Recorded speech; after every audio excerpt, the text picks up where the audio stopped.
నమస్తే మిత్రులారా, నేను మీ శ్రీనివాస్ చౌహాన్ అడ్వకేట్. మిత్రులారా, ఎవరైనా ఒక వ్యక్తి భవిష్యత్తులో తనకు జన్మించబోయే బిడ్డకు తన ఆస్తి చెందాలని రాయవచ్చా, రాసే అవకాశం ఉంటుందా? సో మిత్రులారా, మన దేశంలో ట్రాన్స్ఫర్ ఆఫ్ ప్రాపర్టీ యాక్ట్ అనే చట్టం అమలు ఉన్నది.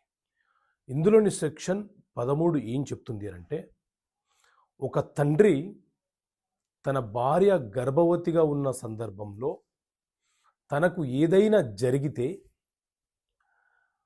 తన పేరు మీద ఉన్నటువంటి ఆస్తి తనకు జన్మించబోయే బిడ్డకు చెందాలని రాసే హక్కును కలిగి ఉంటాడు అని చెప్పి ఈ సెక్షన్ చాలా స్పష్టంగా వివరణ ఇస్తుంది.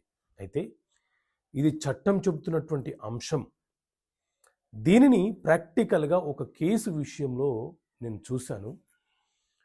కేసు ఏంటి అని అంటే, ఒక వ్యక్తి వివాహం చేసుకున్న తర్వాత తన భార్య గర్భం దాల్చిన 3 నెలల తర్వాత అతనికి క్యాన్సర్ సోకింది. అతని యొక్క క్యాన్సర్ అతను గ్రహించకపోవడమో, గమనించకపోవడమో, లేదా వైద్యం చేయించకపోవడంలో లాస్ట్ స్టేజ్కి చేరింది.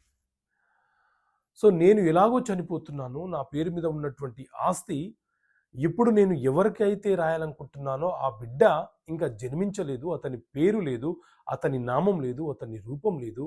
మరి నాకు నా తదనంతరము ఆ బిడ్డకు చెందాలి అని రాసే అవకాశం నాకుందా అని అతనిలో సందిగ్ధం ఏర్పడినప్పుడు ఈ section 13 transfer of property act ఆస్తి బదలాయింపుల చట్టం ప్రకారంగా అతను ఖచ్చితంగా వీలునామా రాసుకునే వెసులుబాటు అతనికి ఉంది. ఆస్తిని పుట్టబోయే బిడ్డకు బదలాయించాలని చెప్పి చాలా స్పష్టంగా చట్టం వివరణ ఇచ్చింది. కాబట్టి అతను రాశాడు. ఆ తర్వాత అతను మరణించాడు. ఆ ఆస్తి అతని మరణాంతరము జన్మించినటువంటి అతని బిడ్డకు ఆ ప్రాపర్టీ అనేది చెందినది. సో మన దేశంలో ఉన్న చట్టాల మీద అవగాహన పెంపొందించుకోవడం ఎంతో అవసరం. సో మీకు అవగాహన కల్పించడం కోసం చట్టపరమైన సమస్యలకు పరిష్కారాలు అనే ఈ పుస్తకాన్ని ఇంగ్లీష్ మరియు తెలుగు మీడియంలో తీసుకురావడం జరిగింది. మన దేశంలో ఉన్న చట్టాలు ప్రజలకు తెలియాలి, ప్రజలకు చట్టాల మీద అవగాహన రావాలి.